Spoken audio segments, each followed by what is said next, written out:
juste un mot pour décrire du coup votre après-midi. Incroyable. Génial.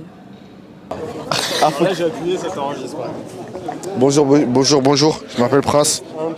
1, 2, 1, 2. Très pro. Si tu viens de PNI, tu peux arriver partout, tu peux tout faire. C'est un passeport pour la vie. Voilà. Non mais c'est vrai. En tout cas, il n'y a personne qui doit vous dicter votre vie.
Pour le projet de Grigny à Los Angeles. Voilà, et nous, on est Diadé en tant que journaliste. On va leur poser quelques questions. Et après 16 heures, l'entraînement. Et les soirs, c'est tout ce qui est récupération et puis un peu les devoirs. Et le lendemain, je recommençais. Et ça vous épuisait pas? C'est forcément fatigant, mais voilà, la formation que je faisais, c'est quelque chose qui me plaisait. Quel a été votre plus grand sacrifice pour atteindre ce niveau? Des sacrifices, on fait au quotidien. Donc, Oui. on ne vit pas comme toutes les autres personnes lambda, si je peux dire ça comme ça, parce qu'on doit avoir une hygiène irréprochable. Donc il faut bien se nourrir, il faut bien dormir, il faut bien récupérer. Donc au quotidien, ça demande beaucoup de sacrifices. On ne peut pas se faire des restos parce que le judo, c'est un sport à catégorie des poids. Quel conseil donnerais-tu à un jeune judoka qui rêve un jour des Jeux Olympiques mais qui doute de ses capacités? Déjà, il faut réussir à enlever ses doutes. Oui. Après, des doutes, on en a tous, même moi et puis même les plus grands judokas mondiaux, même Teddy Riner. Une question pour l'avenir.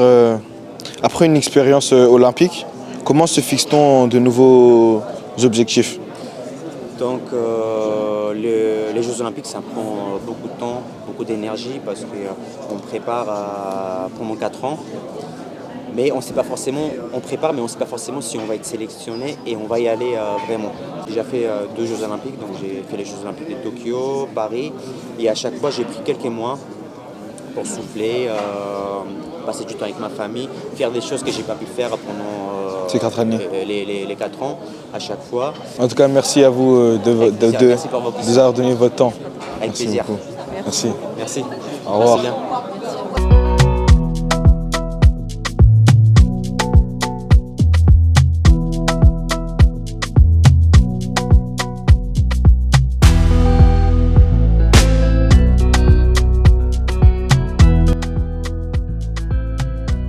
Vous allez bien?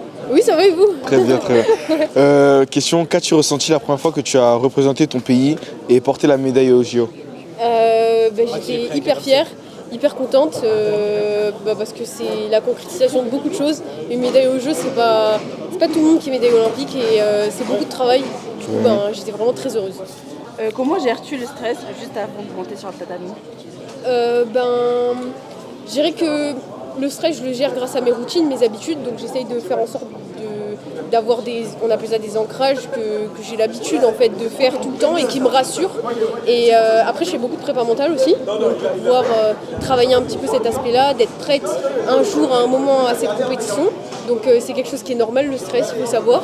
Et qu'il faut gérer, mais utiliser en fait sous forme d'émotion et d'énergie pour pouvoir donner le meilleur de toi-même. Quelle valeur du judo t'aide le plus dans la vie de tous les jours? Alors, je dirais... moi, je suis hyper persévérante, tu vois. Je crois vraiment en mon projet, mais la persévérance, c'est ce qui m'a fait vraiment tenir, maintenir et croire en tout ça. Donc, être persévérante et courageuse, je pense que c'est deux choses qui sont importantes quand tu fais du sport. Votre judo est souvent décrit comme explosif et très engagé. Comment avez-vous construit cette identité de combat? Je pense que c'est quelque chose qui m'était ancré déjà quand j'étais plus jeune. Moi j'étais très dynamique quand j'étais petite, j'avais besoin de faire beaucoup de choses et j'ai toujours besoin de faire beaucoup de choses.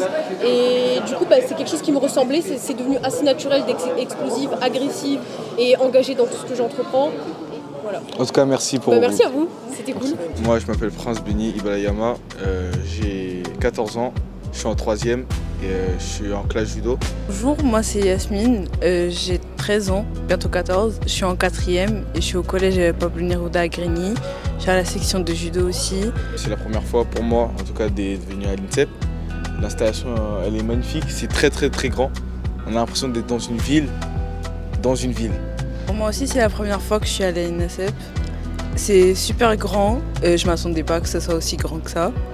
Et franchement, c'est incroyable à voir. Ça fait toujours bizarre de les voir en vrai. Et comme question qu'on a pu les poser, si plus tard ils pouvaient, comment dirais-je, transmettre leur savoir du judo.